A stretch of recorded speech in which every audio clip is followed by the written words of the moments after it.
Assalamualaikum. Waalaikumsalam warahmatullahi wabarakatuh.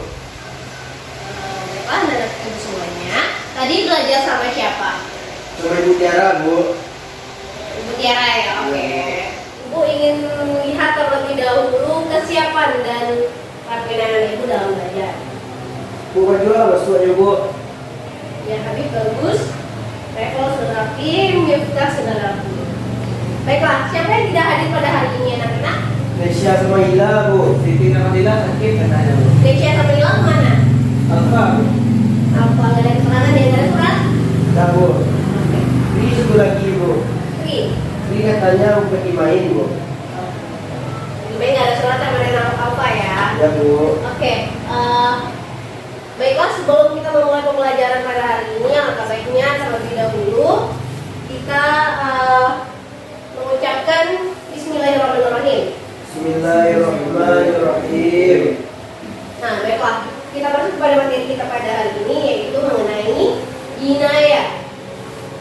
Oke, siapa yang tahu apa itu jinayah? Ya, Bu. Ya, silakan Revo.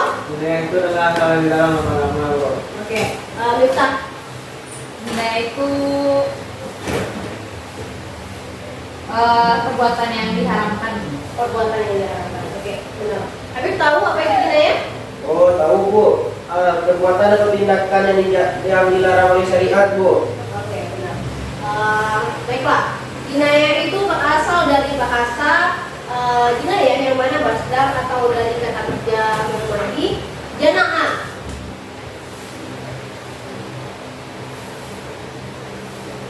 Oke, jana'ah yang berarti berbuat dosa atau berbuat jahat. Sedangkan menurut istilah jinayah adalah sebutan untuk perbuatan yang diharamkan menurut hukum syara. Baik perbuatan tersebut mengenai jiwa, harta, ataupun yang lainnya.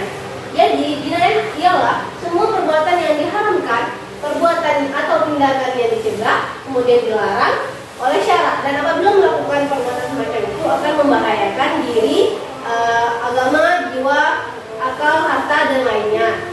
Baiklah, selanjutnya yaitu mengenai macam-macam jinayah. Di sini macam-macam jinayah ada 4. Yang pertama yaitu qisas, yang kedua diyat, dan yang ketiga hudud, yang keempat ialah ta'zir. Kita masuk kepada yang pertama, qisas. Apa itu qisas? Mengikuti. Mengikuti, oke, yang lain. Langkah-langkah. Oke, Habib. Tahu apa itu Sanksi qisas? hukuman kepada pelaku, Bu. Sanksi hukuman kepada pelaku.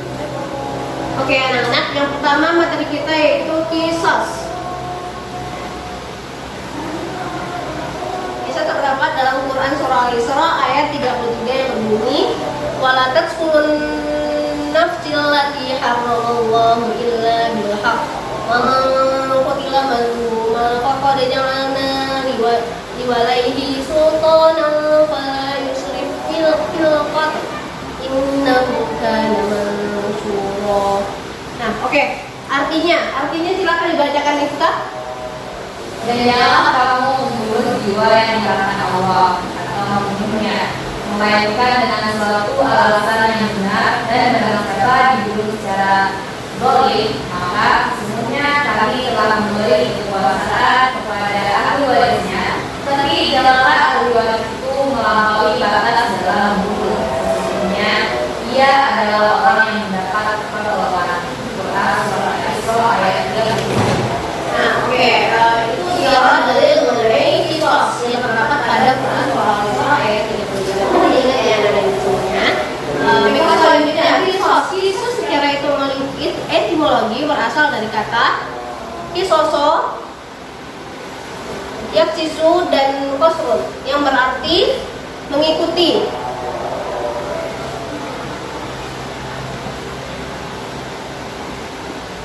Yang berarti mengikuti, menelusuri jejak ataupun langkah. Sedangkan menurut terminologi atau istilah ialah sanksi hukum kepada si pelaku atau persis seperti tindakan yang dilakukan oleh si pelaku terhadap si korban. Oke, si kisos ini ialah perbuatan si pelaku kepada si korban. Oke, selanjutnya yaitu macam-macam kisos. Macam-macam kisos yang pertama yaitu pembunuhan disengaja. Kisos ini terbagi 3. Yang pertama pembunuhan disengaja, yang kedua pembunuhan seperti disengaja, dan yang ketiga pembunuhan tidak disengaja. Pembunuhan disengaja ini ialah pembunuhan yang dilakukan oleh seseorang itu dimana ia mempunyai niat terselubung atau mempunyai niat dari hati emang untuk membunuh seseorang, dan itu langsung dengan niat dan juga langsung dengan tindakan perbuatannya. Di sini pembunuhan sengaja itu diberi hukuman yaitu dengan membayar diat atau dibayar secara tunai, dan hukuman tambahannya ialah terhalangnya hak waris dan juga wasiat. Hukumannya ialah membayar diat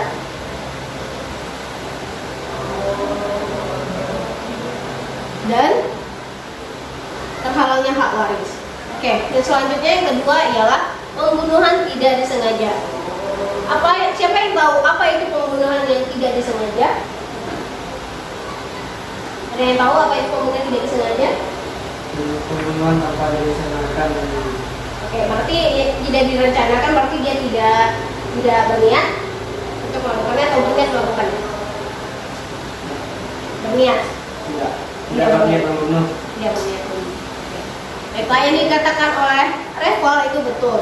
Yaitu si pembunuh tidaklah berniat untuk melakukan pembunuhan.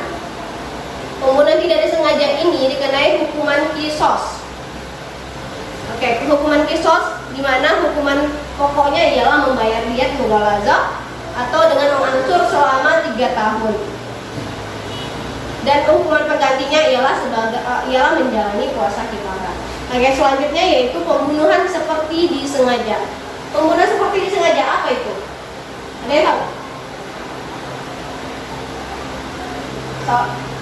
Ananda Habib? Tidak tahu Bu. Tidak tahu.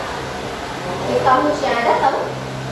Pembunuhan yang disengaja tapi menggunakan benda yang sepertinya tidak memungkinkan untuk menyebabkan hilangnya nyawa seseorang. Oke. Jadi katakan kita benar. Dan hukuman untuk pembunuhan seperti disengaja ini ialah memerdekakan seorang hamba sahaya yang beriman atau membayar diat muqaffafah dan diberikan kepada keluarga yang terbunuh, kemudian diancur selama 3 tahun. Baiklah, Ibu ada video mengenai pembunuhan ini. Anak-anak Ibu bisa melihat dan mencermati video tersebut. Oke, berikut video tentang pembunuhan. Anak-anak Ibu bisa menyaksikan video ini ya. Nanti anak-anak Ibu mungkin bisa menebak pembunuhan apa yang terjadi dalam video ini.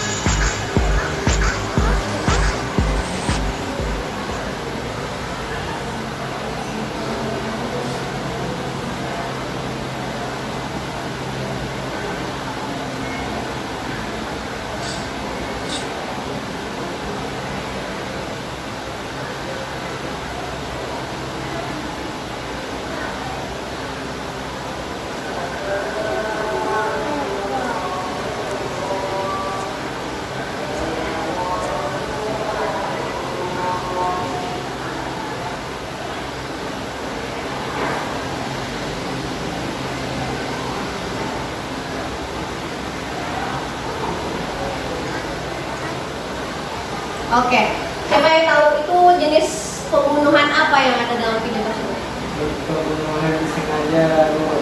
Oke, pembunuhan disengaja. Kenapa dia disebut pembunuhan disengaja? Direncanakan Bu. Direncanakan dan juga menggunakan alat. Iya Bu. Berikut yang tadi merupakan video tentang pembunuhan yang disengaja. Oke, selanjutnya yaitu mengenai syarat-syarat kisos. Syarat kisos yang pertama silakan dibaca kita. Syarat kisos yang pertama adalah orang yang membunuh itu sudah baligh dan berakal. Oke, yang kedua Habib. Yang dibunuh bukan orang tua dari yang dibunuh. Yang ketiga Reva. Orang yang dibunuh tidak kurang derajatnya dari yang membunuh atau sama derajatnya. Oke, yang keempat Habib. Jenis pembunuhan adalah pembunuhan yang disengaja. Yang kelima Miftah. Orang yang dibunuh terpelihara darahnya, artinya terdapat 5 syarat kisos. Yang pertama yaitu orang yang membunuh itu sudah balik dan berakal. Artinya sudah balik di sini orang yang membunuh itu atau si pelaku dia sudah mencukupi umur atau dalam artian sudah balik. Kemudian yang kedua yaitu yang membunuh bukan orang tua dari yang dibunuh. Ialah si pelaku tidaklah orang tua dari si korban. Dan kemudian yang ketiga, orang yang dibunuh tidak kurang derajatnya dari yang membunuh atau sama derajatnya. Kemudian yang keempat, jenis pembunuhan adalah pembunuhan yang disengaja.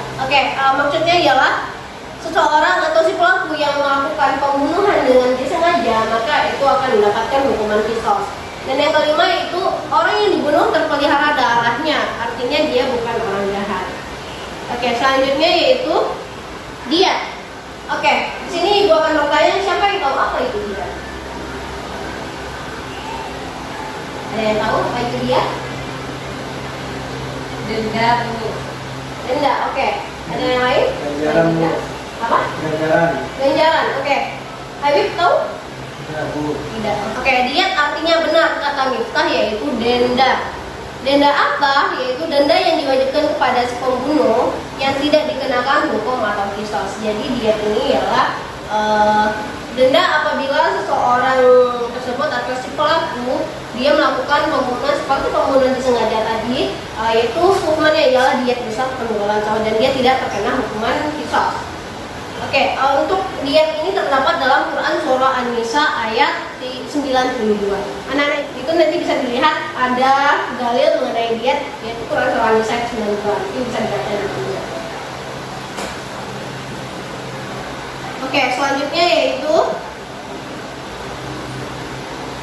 macam-macam diat. Macam-macam diat ini ada dua, yaitu diat muqaffafah dan juga diat mughallazah. Yang pertama diat muqaffafah. Diat muqaffafah ialah diat dengan membayar 100 ekor unta yang mana terdiri dari 20 ekor hikoh, 20 ekor jaza'ah, dan 20 ekor binta labun atau yang disebut dengan unta betina namun berumur lebih dari 2 tahun. Kemudian ada 20 ekor itu labun atau unta jantan yang berumur lebih 2 tahun dan juga ada 20 ekor unta binta mafat atau unta betina yang berumur lebih dari 1 tahun. Ingat ya, diat muqaffafah ini yaitu dengan membayar 100 ekor unta. Kemudian yang kedua ialah diat muqaffafah ini itu diwajibkan kepada seseorang yang pertama ialah orang yang membunuh tidak disengaja. Kemudian selain di tanah haram, bulan haram dan juga bukan kepada mahram. Yang kedua, orang yang dengan disengaja memotong atau membuat cacat seseorang tapi dimaafkan oleh korban tersebut. Misalnya ada orang yang Habib kenal, dia melakukan dia memotong tangan seseorang atau memotong kaki seseorang, namun dia dimaafkan oleh keluarga korban sehingga dia hanyalah membayar diat muqaffafah. Selanjutnya yaitu diat mughallazah.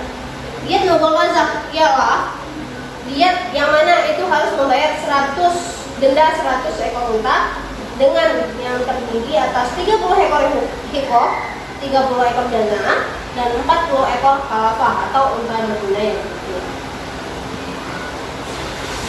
Diat mughallazah ini diwajibkan kepada yang pertama, pembunuh yang membunuh dengan sengaja tapi dimaafkan oleh keluarga korban. Kemudian yang kedua, pembunuhan yang tidak disengaja namun dilakukan di tanah haram, yaitu di kota Mekah. Yang ketiga, pembunuhan seperti disengaja. Yang keempat, pembunuhan yang tak disengaja terhadap mahram kecuali pembunuhan orang tua terhadap anak. Dan yang kelima adalah pembunuhan yang tak disengaja yang dilakukan oleh bulan haram. Sampai di sini ada pertanyaan dari anak ibu? Tidak? Kita lanjut ya. Sebab-sebab diat yang pertama ialah pelaku pembunuhan yang disengaja tersebut dimaafkan oleh keluarga terbunuh. Ingat, pelaku pembunuhan disengaja namun dimaafkan oleh keluarga korban. Yang kedua, pembunuh yang tidak disengaja atau melakukan pembunuhan secara tidak sengaja.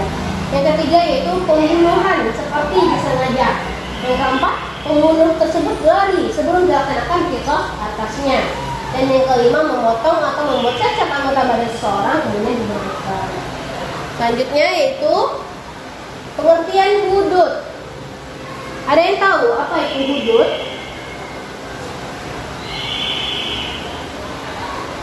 Bisa tahu apa itu hudud? Membatasi dua benda. Membatasi dua benda. Oke. Reva? Tahu. Nggak tahu. Oke. Hudud itu ialah jamak dari kata had, yang artinya sesuatu yang membatasi dua benda. Dan kemudian menurut istilah atau syar'i, hudud itu adalah hukuman kejahatan yang telah ditetapkan oleh syara untuk mencegah dan terjerumusnya seseorang kepada kejahatan yang sama. Nah, hukuman hudud ini itu akan dikenakan bagi seseorang yang melanggar pelanggaran tertentu dalam agama, seperti zina, menuduh berzina, pemberontakan, mencuri, dan lain-lainnya. Nah, kemudian yang selanjutnya ialah macam-macam hudud. Macam-macam hudud di sini ada beberapa. Yang pertama qadzaf. Qadzaf. Siapa yang tahu apa itu qadzaf? Apa itu qadzaf? Tahu. Apa itu habib? Ayo tahu qadzaf? Kalau tidak tahu kita lepaskan kembali ke Reva. Apa itu qadzaf? Oke, qadzaf ialah menuduh zina.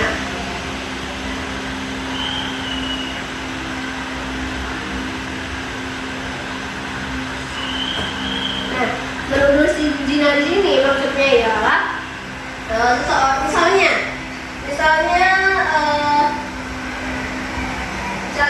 masyarakat Reva ada seseorang yang mereka dekat, cuman misalnya di dalam rumah mereka berdua cuman mereka tidak lakukan zina, hanya karena ada keperluan atau ada rapat atau ada meeting.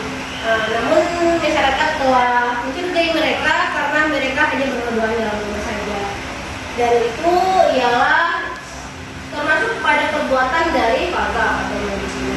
Dan untuk perbuatan qadzaf ini itu tidak boleh dilakukan oleh anak semuanya, karena dengan seseorang berzina itu sama saja kita uzur kepada seseorang atau berprasangka buruk. Nah, untuk qadzaf ini mendapatkan hukuman yaitu didera 80 kali apabila seseorang tersebut tidak dapat membuktikan perbuatan zina tersebut. Dan kemudian yang kedua, zina. Ada yang tahu apa itu zina? Ada yang tahu apa itu zina? Melakukan hubungan tanpa ada ikatan. Oke, melakukan hubungan tanpa ada ikatan. Entah tahu apa itu zina? Tidak tahu, Bu. Oke. Zina merupakan suatu perbuatan yang dilakukan oleh seseorang tanpa ada hubungan, dan mereka melakukan hubungan yang aneh-aneh. Dan untuk zina ini itu dalilnya terdapat dalam Quran surah Al-Isra ayat 32. Nanti anak-anak itu bisa dibaca di rumah ya. Nah, untuk zina itu terbagi dua. Yang pertama zina ghairu muhsan, dan yang kedua zina muhsan. Zina ghairu muhsan ini jenis zina yang dilakukan oleh seseorang yang belum sah menjadi pasangan suami istri.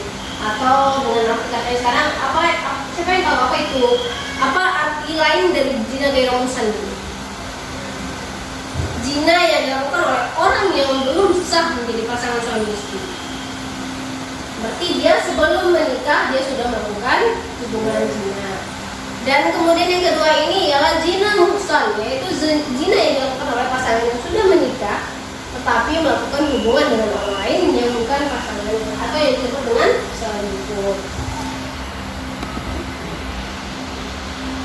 Nah, di sini terdapat dalil, yaitu bukan dalil, di sini terdapat suatu hadis dari Imam Muslim yang mana ambillah dariku, sungguh Allah telah memberi jalan kepada mereka jaka yang berzina dengan gadis didera 100 kali. Jadi zina di sini di hadis di sini dijelaskan itu didera 100 kali dan juga kemudian diasingkan selama 1 tahun, dan orang yang telah menikah melakukan zina didera 100 kali dan dirajam. Nah, oke. Coba anak-anak ibu di sini siapa yang tahu? Orang yang telah menikah melakukan zina didera 100 kali dan dirajam tadi itu disebut dengan apa? Zina ghairu muhsan atau zina muhsan? Orang yang telah menikah melakukan zina itu tadi disebut zina muhsan atau zina ghairu muhsan? Musan bu. Muhsan ghairu muhsan? Musan bu. Ghairu. Yakin ghairu muhsan? Musan. Dia tapi sudah nikah bu. Nah, benar apa? Orang yang telah menikah itu disebut dengan zina muhsan. Ingat saja, kalau zina muhsan itu selingkuh, sedangkan zina ghairu muhsan itu tidak selingkuh, namun dilakukan pada awal sebelum pernikahan. Oke, selanjutnya yaitu syurbul khomr. Apa itu syurbul khomr? Nah, sini ada ibu bisa membaca apa itu syurbul khomr. Bagi orang yang suka minum atau mengonsumsi minuman keras, maka akan mendapatkan had atau hukuman yaitu dicibir atau didera sebanyak 40 sampai 80 kali. Nah, oke. Sana ada kata-kata bagi orang yang suka meminum atau mengkonsumsi minuman keras. Jadi maksudnya itu apa syurbul khomr itu? Atau sama dengan apa itu syurbul khomr? Bukan orang orang. Syurbul khomr itu adalah arti kata lainnya meminum minuman keras. Oke, meminum minuman keras ini itu didapatkan hukuman jilid atau didera sebanyak 40 sampai 80 kali. Nah, oke, selanjutnya macam-macam hudud yang keempat. Macam hudud yang keempat yaitu mencuri.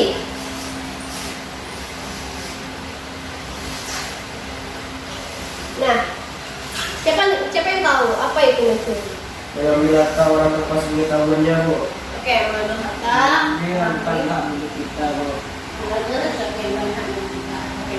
Itu semuanya benar. Mencuri, mengambil harta yang bukan milik kita, mengambil sesuatu yang bukan milik kita tanpa sepengetahuan dari orang lain. Nah, mencuri ini itu didapatkan hukuman potong tangan yang mana terdapat dalam Quran surah Al-Maidah ayat 38. Nah, kemudian yang selanjutnya merampok. Apa itu merampok? Apa itu merampok? Mengambil paksa barang-barang lain. Oke, nah, merampok ialah mengambil paksa harta milik orang lain. Nah, merampok ini mendapatkan hukuman yaitu dibuang dari lingkungan masyarakat atau dalam kata lainnya itu sekarang dikucilkan. Nah, dikucilkan kemudian potong tangan dan kaki, kemudian juga diancam hukuman kudut atau hak, dan juga dapat diancam sebagai hukuman mati. Mungkin hukuman mati ini seseorang itu akan mendapatkan hukuman mati apabila dia merampok lalu membunuh orang tersebut, maka dia mungkin akan mendapatkan hukuman mati. Selanjutnya yaitu ridah. Oke, ridah. Siapa yang tahu apa itu ridah? Apa itu ridah? Di sini bisa dibaca. Apakah tahu apa itu ridah? Perbuatan maksiat yang besar. Ridah. Ridah itu sama dengan kata murtad.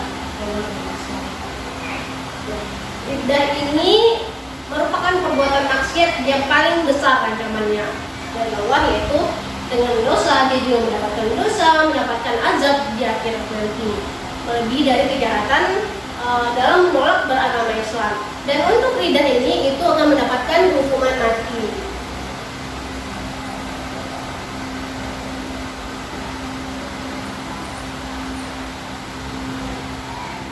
Nah, oke, selanjutnya yang ketujuh, pemberontakan. Nah, di sini ada ibu bisa lihat contoh dari pemberontakan itu pada zaman dahulu ada namanya pemberontakan di Madiun. Ibu juga lupa apa nama pemberontakannya. Yang jelas ini adalah pemberontakan di Madiun. Ini bentuk-bentuk pemberontakan tersebut contohnya. Nah, pemberontakan merupakan perlawanan terhadap suatu imam atau penguasa yang sah dengan menggunakan kekuatan perbuatan. Nah, oke. Tadi pemberontakan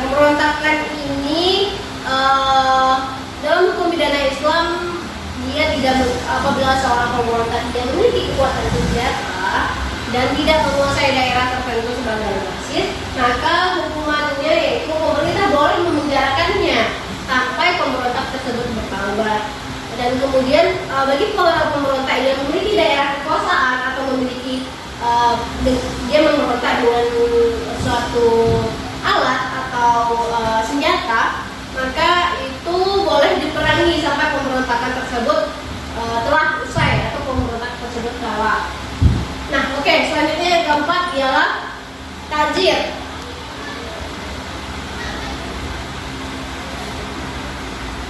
Nah, siapa yang tahu apa itu ta'zir? Menolak. Menolak. Oke. Yang lainnya selain menolak apa?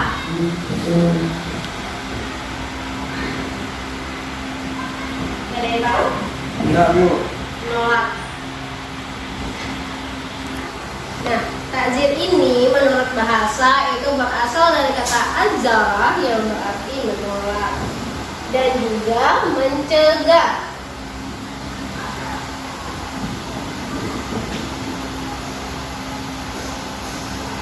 Nah, menolak dan mencegah apa maksudnya? Yaitu suatu bentuk hukuman yang mana ta'zir ini bisa menghindari hukuman-hukuman yang mana itu agar kita dapat menghindari atau menolak perbuatan yang akan kita lakukan.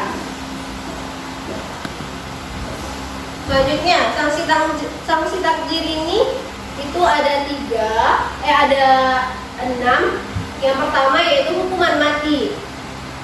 Jadi seseorang yang masuk pada kategori ta'zir itu akan mendapatkan hukuman mati.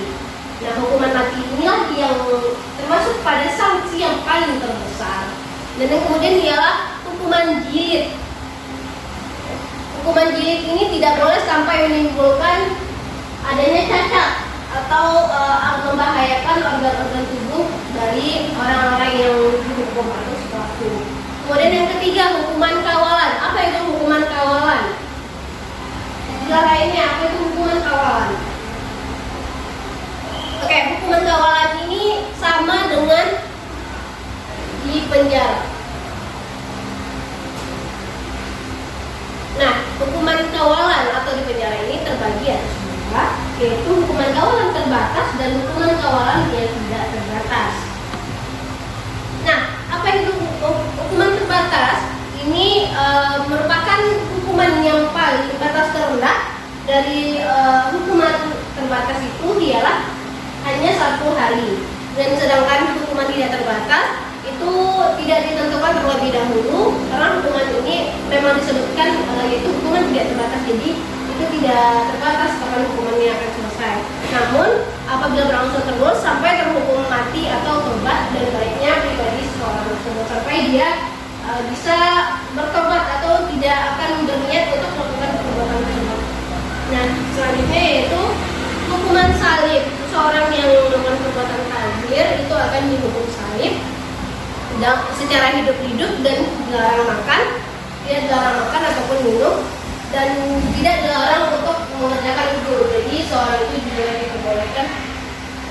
diperbolehkan untuk melakukan sholat cukup dengan isyarat. Nah, kemudian yang selanjutnya ialah pengucilan. Pengucilan di sini yaitu larangan yang berhubungan dengan si pelaku jarimah dan melarang masyarakat untuk berhubungan dengannya. Jadi dia mendapatkan hukuman pengucilan, yaitu dijauhkan dari masyarakat dan melarang hubungannya dengan masyarakat. Kemudian yang selanjutnya ialah ancaman. Ancaman di sini siapa yang tahu apa itu bentuk ancaman? Untuk ancaman, teguran dan juga peringatan. Masuk neraka, Bu. Nah, ancaman di sini bisa dengan misalnya berupa ancaman di denda, misalnya di penjara, atau ancaman di rajam, itu disebut ancaman. Sedangkan teguran dia hanya ditegur oleh aparat-aparat yang berwenang, dan kemudian peringatan dia diberikan peringatan beberapa kali. Namun apabila dia masih melakukannya, maka terdapat beberapa hukuman lainnya. Selanjutnya ialah denda yang terakhir. Nah, denda di sini terdapat dalam sabda Rasulullah yang mengatakan bahwa Dan barang siapa yang membawa sesuatu keluar, maka atasnya denda sebanyak 2 kali beserta hukumannya. Nah, seseorang yang melakukan perbuatan takzir ini, maka dia akan didenda 2 kali lebih besar dari perbuatan yang dilakukannya. Nah, baiklah, selanjutnya terakhir ialah hikmah jinayah. Silakan dibaca Revaldi, apa itu hikmah jinayah? Hikmah jinayah yaitu adanya jinayah untuk melindungi dan tidak menganiaya harta serta mengambilnya dengan cara yang batil. Dengan adanya hukum pidana Islam akan membuat ketentraman dalam menjalani kehidupan bermasyarakat, terpeliharanya hak-hak individu baik dalam agama, akal, jiwa dan harta. Pemberian hukuman yang diharapkan mampu menakuti seseorang muslim untuk melakukan jinayah sehingga dapat mencegah rusaknya sistem kehidupan bermasyarakat. Bagi para pelaku, hal ini diharapkan mampu membuat jerah dalam melakukan jinayah. Nah, oke, di sini sudah disebutkan apa saja hikmah jinayah. Silakan kepada Miftah untuk mengambil apa itu poin-poin penting dari hikmah jinayah ini. Yang pertama, untuk menemukan nilai asas atau prinsip dalam hukum jinayah dan diterima sebagai pembaharan hukum pidana yang saat ini masih berlangsung. Yang kedua, untuk menjadi landasan bagi para penegak hukum dalam menegakkan hukum Islam, salah satunya hukum yang berkeadilan. Oke, di sini tadi sudah disampaikan oleh Miftah beberapa hikmah jinayah, yaitu untuk melindungi dan tidak menganiaya harta serta melindungi dengan cara yang batil. Kemudian dengan adanya hukum jinayah ini kita akan mendapatkan ketentraman dan kedamaian dalam kehidupan masyarakat, dan juga bisa terpeliharanya individu-individu baik secara jiwa, pikiran ataupun yang lainnya, dan juga untuk mencegah merusaknya sistem kehidupan yang ada di lingkungan sekitar kita. Nah, baiklah, di sini Ibu akan bertanya untuk mereview kembali pelajaran yang telah kita pelajari tadi. Oke. Habib, jelaskanlah apa yang dimaksud dengan hudud. Hudud artinya sesuatu yang membatasi 2 benda, Bu. Sesuatu yang membatasi 2 benda. Apa saja macam-macam hudud? Macam-macam hudud itu ada kazaf, itu menuduh orang berzina, zina, terus surbul kamar, itu orang minum keras, Ya. Lagi? mencuri, merampok, dan riddah. Apa itu tadi itu? Riddah itu perbuatan maksiat besar, Bu. Ya, apa itu riddah? Siapa yang tahu tadi? Apa itu itu? Bu, Ya, misal apa itu riddah? keluar dari Islam. Oke, jadi Habib, riddah itu adalah keluar dari Islam. Oke. Selanjutnya pertanyaan yang kedua kepada Reval, apa itu kisos?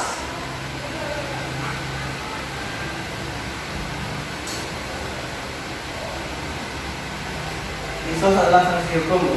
Sanksi hukum. Oke. Apa saja macam-macam kisos?